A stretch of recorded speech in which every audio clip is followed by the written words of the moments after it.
CRM was supposed to improve customer relationships. Instead, it's shorthand for can't resolve much. Which means you may have sunk a fortune into software that just bounces customer issues around but never actually solves them. On the ServiceNow AI platform, CRM stands for something better. With AI built into one platform, customers aren't mired in endless loops of automated indifference. They get what they need, when they need it. Bad CRM was then. This is ServiceNow.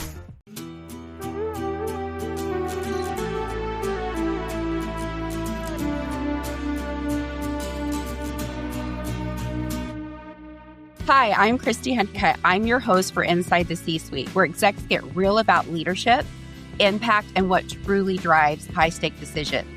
On today's show, I'm super excited to have a former drug dealer, not my former drug dealer, but a former drug dealer and an executive mastermind facilitator, Garrett Mintz. He is the founder and CEO of Ambition in Motion and a very lovely person, and I'm glad to call him friend. Garrett, welcome to the show.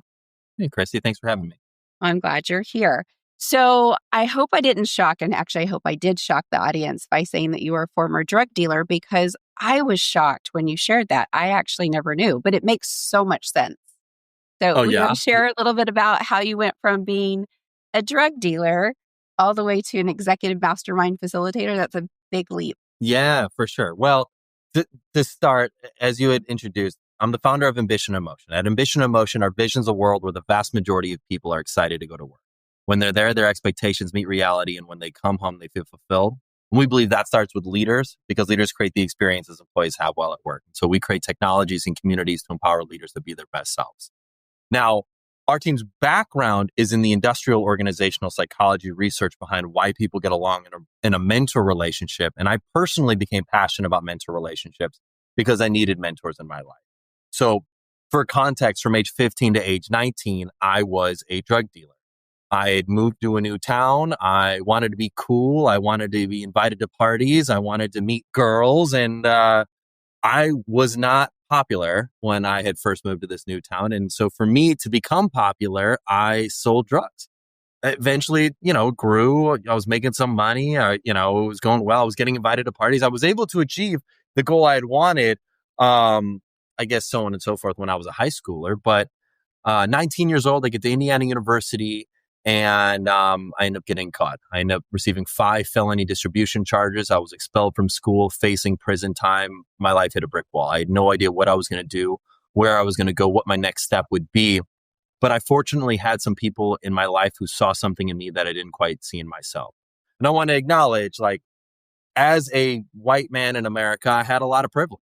And, it's definitely a lot of hard work, but also a lot of luck and a lot of privilege that I had to help me get to where I'm at. So I want to begin this story by acknowledging that I have privilege, and I took full advantage of the privilege that I have to get me to where I'm at today. So that's interesting that you created a business, a little bit scrupulous business, but you created a business that thrived, and then you kind of got busted at 19 and got yourself into a situation where you had to face some life decisions. So who were some of the people in your corner that helped kind of get you on the right path and to where you are today?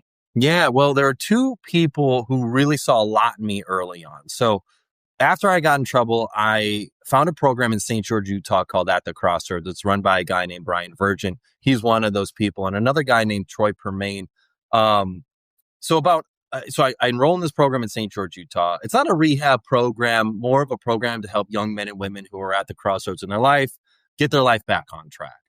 I fly back to Chicago. That's where my family's from. About a month and a half into being in Utah, I'm reading the book, How to Win Friends and Influence People, and I'm sitting next to this guy in the airplane.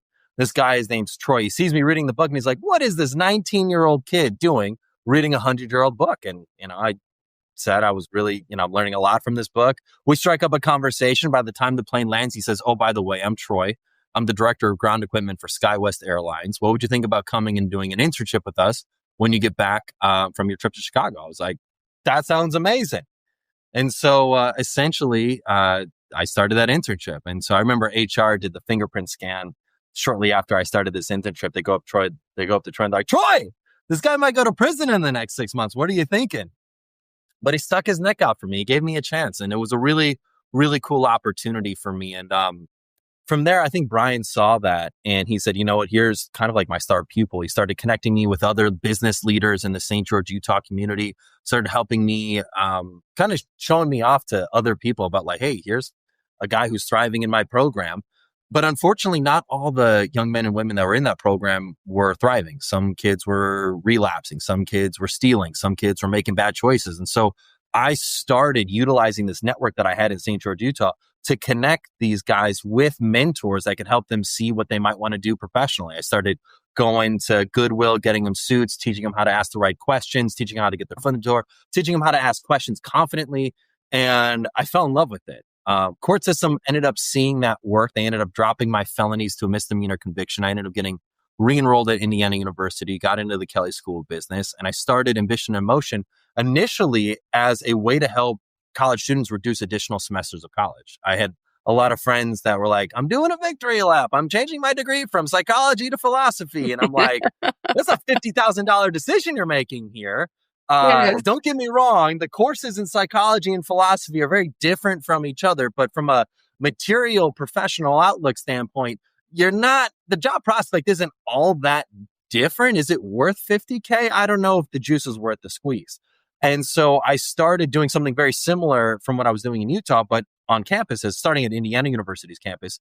I was running these on-campus workshops, teaching students how to network, how to use LinkedIn, how to get their foot in the door. And then at the end of the semester, I'd connect them with a local business leader for mentorship. Well, one of the young women in this program came to me and said, hey, I'm the director of alumni relations for my sorority. We are tearing down a sorority house. We're building it back up.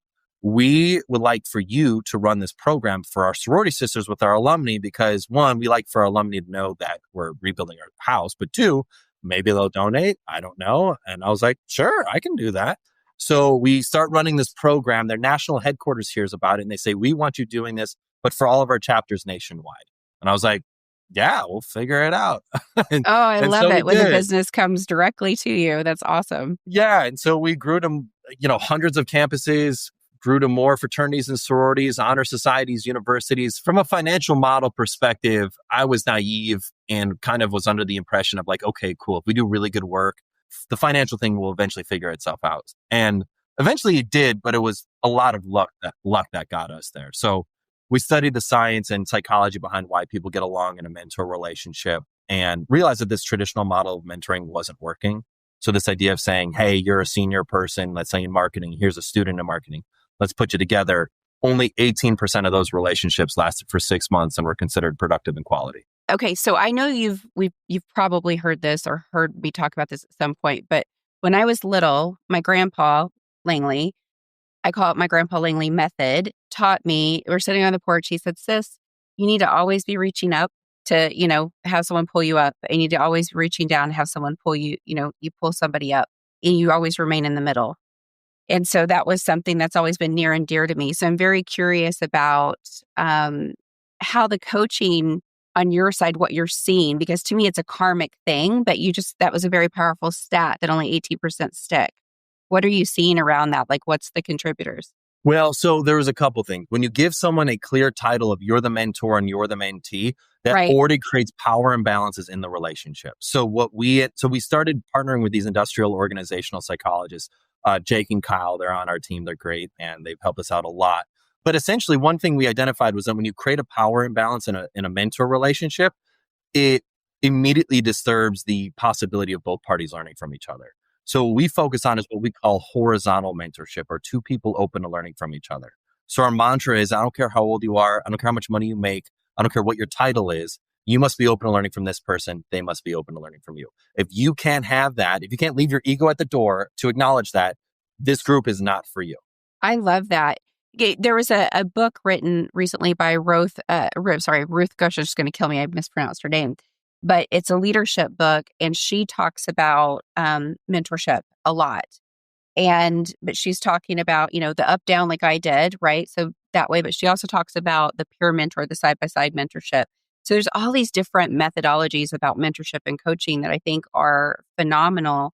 But I love that you just stated they have to be willing, right? They have to have an open mindset and be willing to learn from each other, because there was a team that I ran that I had individuals that reported to me in their 60s and 70s, and also in their 20s. Like we're living in such a multi-generational honeycomb of diversity, and navigating within that's difficult just as humans relating to each other, let alone learning from each other. So I think that's really powerful. And I never thought about removing the terms, right, to help get to the goal of learning and growing together. That's very interesting. But the other factor was how you view your work. So there's this area of research called work orientation. So we have an assessment. It takes around 5 minutes to complete. But based on your responses, we can identify where you're at. So there's this work orientation triangle. Some people view the work as a job, meaning they're motivated by work-life balance. Some people view the work as a career, meaning they're motivated by growth and learning new skills. And some people view the work as a calling, meaning they're motivated by personal and professional mission alignment. There's not a right or wrong work orientation. It's not good or bad. It's on a spectrum. So you could be in between these categories. And it's fluid. So where you were 5 years ago could be different from where you're at today. But what we learned was that when two people's work orientations are aligned at this given moment in time, the likelihood that relationship lasts for 6 months and is considered productive and quality from a mentorship perspective is 4 times greater than if it's just based on what you do. That's fascinating. It's absolutely fascinating. I'm a super nerd for all this stuff. I love this stuff. I obviously am too. Fascinating. And so fast forward, 2020 hits, pandemic happens, and a lot of our mentors who also happen to be executives and leaders come to me and say, hey, I'm more than happy to be a mentor for a student, but this pandemic's turning my business upside down. Can you connect me with other leaders who can relate to what I'm going through? And so that's how our executive mastermind groups were born. And that really is how we took off our business. Our mentality was, if we can connect executives together following our mentorship principles, we can do a lot of really good for these executives, because we know being at the top of an organization can be a lonely place sometimes. You know, when you were talking about the different, that when they take the test, they fall into it could be on a spectrum, but they fall into the different categories immediately in my mind, because I'm that person that when I go to the grocery store, I look at everybody else in the line to see if I got the fastest line. And I want to I'm always like that. So when you said that, I thought about the 3 different categories. I'm like, I bet I'm in that category. And so do you ever have people that just know out of the gate, I'm in this category, and they take the test and they are, or are they more surprised that they come out differently than they anticipated? This is a good question. It's sometimes both. Here's the observation that I've seen with this. When people hold on to an identity for a very long time, those are the people that are surprised. So when someone has said to themselves, I am this type of person, I am this type of person, I am this type of person, and maybe earlier in their career, maybe they were a hard charger, go-getter, very career-oriented, I'm going to go out and make it happen. For those people, they eventually sometimes get into a point of their career where they're like, I want work-life balance, or I want to be passionate about my work, or I want to be doing something a little bit different. But they still have this identity that they verbalize to people that they're this hard charger, but they, through life and other things, they have this realization like, oh my gosh, maybe this isn't me. And so sometimes those people are surprised, but for most people, it's pretty reaffirming that it is who they thought they were. You know, it's interesting too, because I bet that as I think about the categories you shared and I think about my lifespan, I've probably been in one or the other at various points in my career, which goes back to your point about timing, putting people in the same place at the same time. You're going to get a better outcome. It's like in recruitment. You find somebody at the right price, right location, right skill set, you're going to get a good outcome. I don't know. You just turned a light bulb in my head, and I geek out about this stuff. And I've known you for a couple of years, but this is the first time we've had a chance to actually dive into your story and how you got to where you are. It's fascinating. So I know you're doing the mastermind groups, and I dived into the geeky stuff because I like that, but that's good because most of our audience are probably people that would want to use your services, frankly, because they're all leaders. And I find a lot in this podcast that there are common traits in a lot of people like yourself sitting in a founder or CEO seat. Do you have any rituals or common things that kind of keep you in a good state and keep you moving towards your goals? So I am very routine oriented.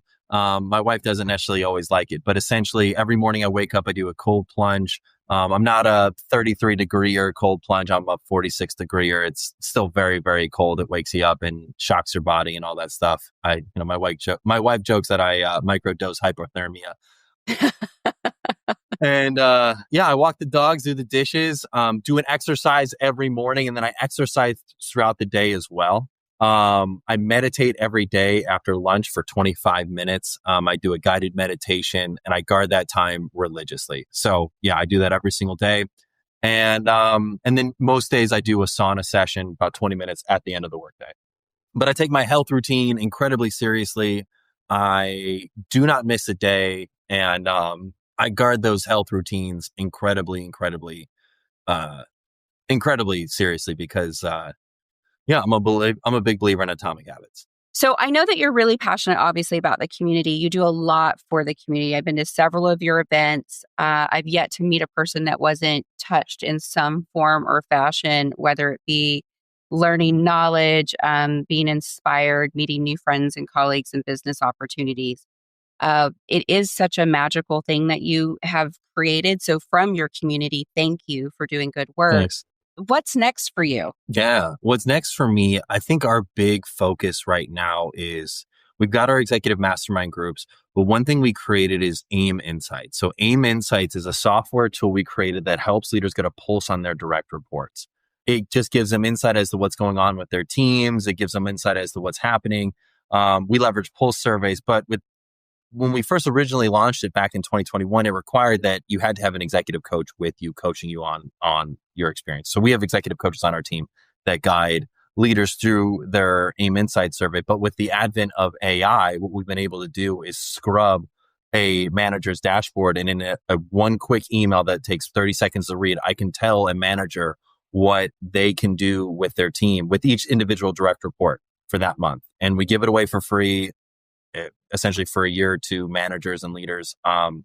Because essentially our goal is to help leaders do their best for their team and be their best for their team. And so we give it away totally for free. And what we figured was if we can help some people out having better conversations, not get so caught up in the tactical, like, did you do this task? Did you do this task? Did you do this task? Did you do this task? And all of a sudden this person's burned out because you've never talked about their own aspirations. You can actually now be aware of what's going on and have a place to track all these things. So maybe you've got someone on your team that their goal in 1 year is to be promoted to some super high level in your organization. And maybe that's not realistic. Well, AIM Insights can at least make you knowledgeable that this is where this person wants to go and say, hey, I noticed you mentioned that you want to get up to the SVP status in our organization. That might not be realistic, but we can work towards achieving this type of outcome. And eventually, in maybe the next 2 to 3 years, get you to SVP level. This is what I would need to see from you. And these are some of the things that I like to see happen. So at least the manager, the leader can acknowledge where their goals are, what they're trying to achieve, and then give them a rubric and a roadmap for how they can get there versus not acknowledging it at all, not even being aware that this is what their goals are. And just kind of saying, did you get this done? Did you get this done? Did you get this done? Did you get this done? And always constantly putting out fires. Ultimately, we know that that's what burns people out. So AIM Insights can look at sentiment and be able to help leaders meet people where they're at for whatever goals they have professionally. You know, I was actually on a coaching and mentorship panel for Hacking HR. I think it was like a week or two ago with all of these coaches. It's interesting to hear how they go about their methodology and how they help people. And it was speaking to a bunch of HR professionals that were trying to either gain justification or make a decision on how they were going to do things in their own organization. And a lot of times I've seen people build their own, which I think is great. Like, I think anything's better than nothing. But you've got a lot of points there because if you think about an organization, coaching and mentorship usually rolls up to learning and development or HR. And those are two people that once you get to the top might as well be the CEO. They're the leaders of each organization. And there's a lot on their plate outside of that, right? So I think a product like this is so beautiful and it helps managers have that conversation. What I've found a lot over my career is a lot of managers are fearful to have a conversation, right? They want to be liked. And I think it's a lot like a parent, right? So you've got children that actually, if they do, they've showed the studies, they do the chores, they feel more purposeful and more engaged in the community versus a helicopter mom that does everything for somebody. And so I think that it's the person's responsibility to have that desire and urgency to want to grow. And they should find that regardless where they sit in an organization, their level. But I also think leaders, it's their responsibility to find something that works. So it's interesting the concept you have because it almost dummy proofs it and helps with that fear. And I've seen it at your networking events. Your networking events, you set them up in a very strategic way because not all people naturally interact with each other. And that's kind of our take is how can we make it easier for people to engage with each other? And I wouldn't say necessarily dummy proofs it down, but it also most importantly, I think meets them where they're at. Most leaders are really busy.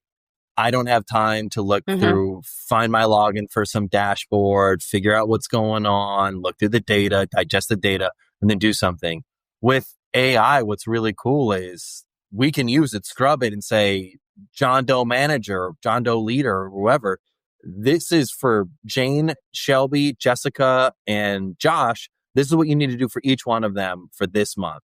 And on the first Monday of every month, we'll send you this email that gives you an overview of what you should do. It takes you 30 seconds to read, kind of like, here's my monthly news of my team and what I should be focused on. And it's very easy to digest because what I recognize is it's not actually dummy proofing it. It's really making it efficient because most leaders just don't have the time. And I think if we talk about engagement surveys or really any sort of survey of an employee, if we don't do as leaders anything about the data we're collecting, our people will stop taking that survey. And so if we really want our people to be engaged with actually doing any survey we ask them to complete, we need to create a system for our leaders, our managers to be able to immediately and quickly digest this information and then talk to their people about that data. If they can't, you might as well just be taking these responses and throwing them in the trash.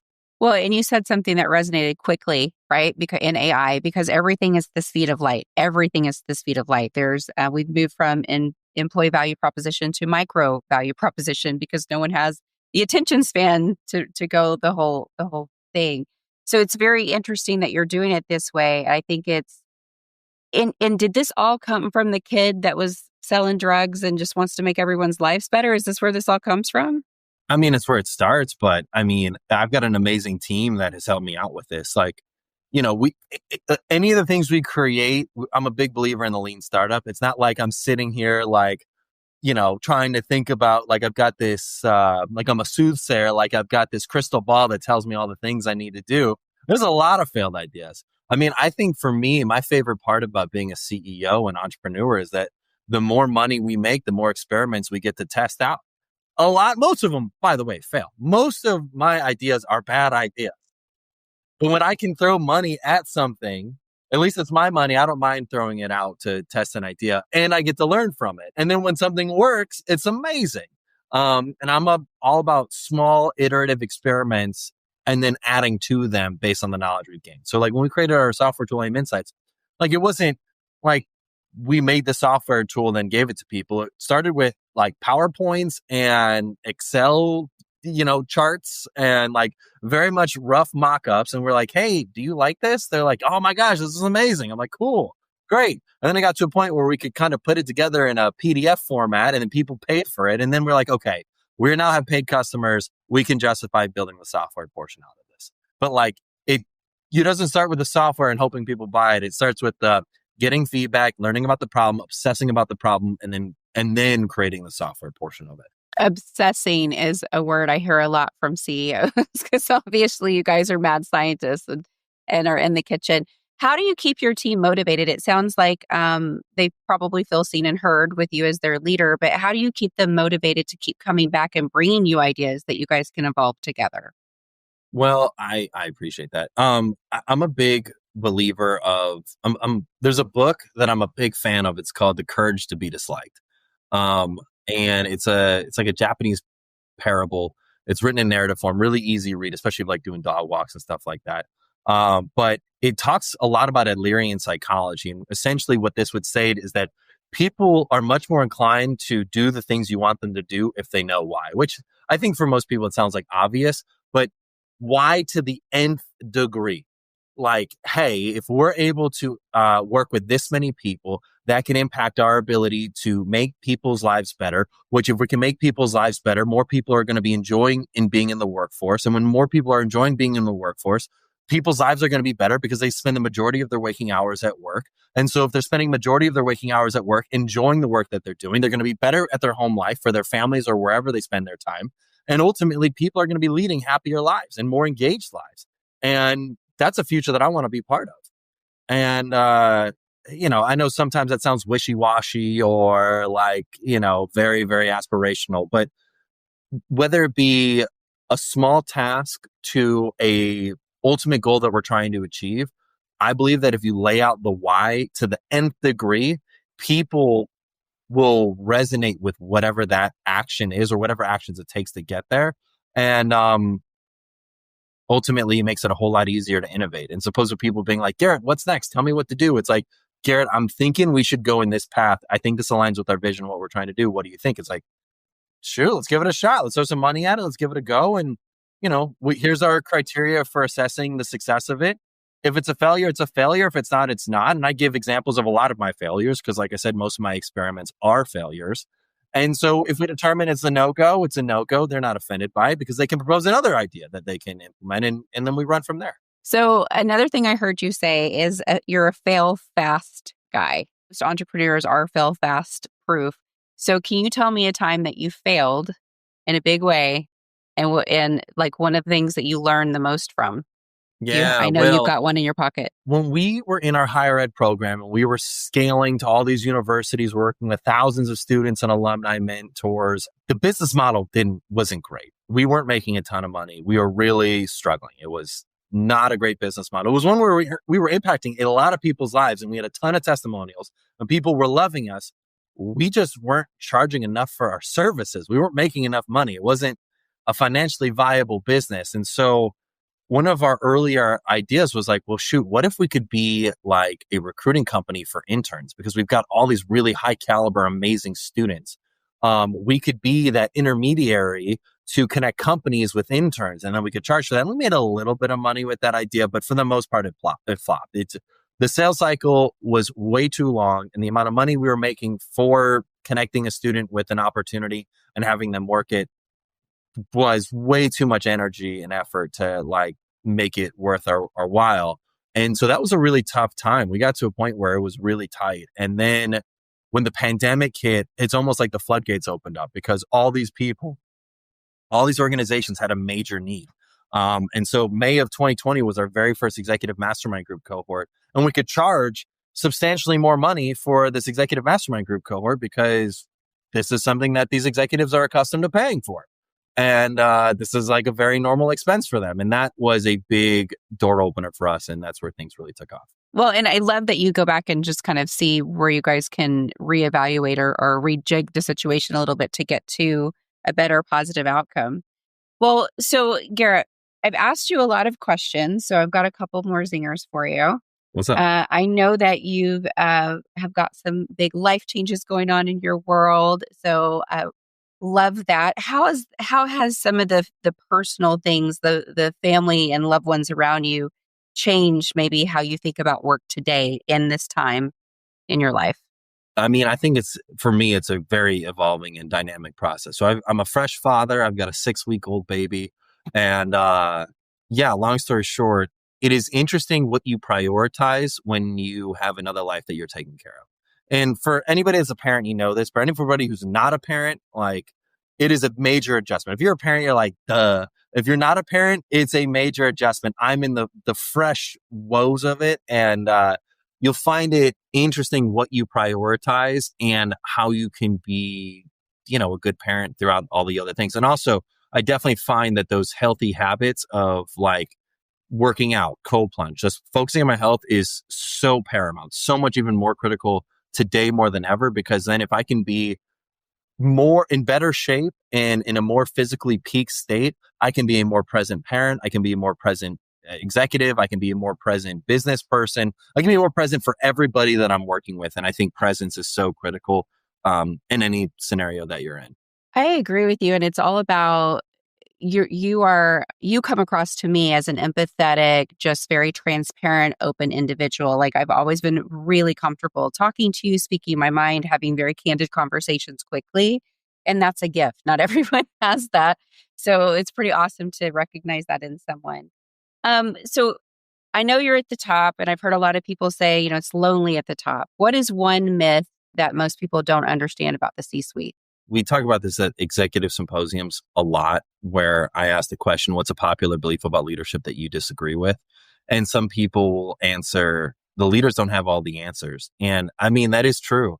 I think a lot of times people look at a leader's situation. It's really easy to be an armchair expert. It's really easy to criticize. It's really easy to,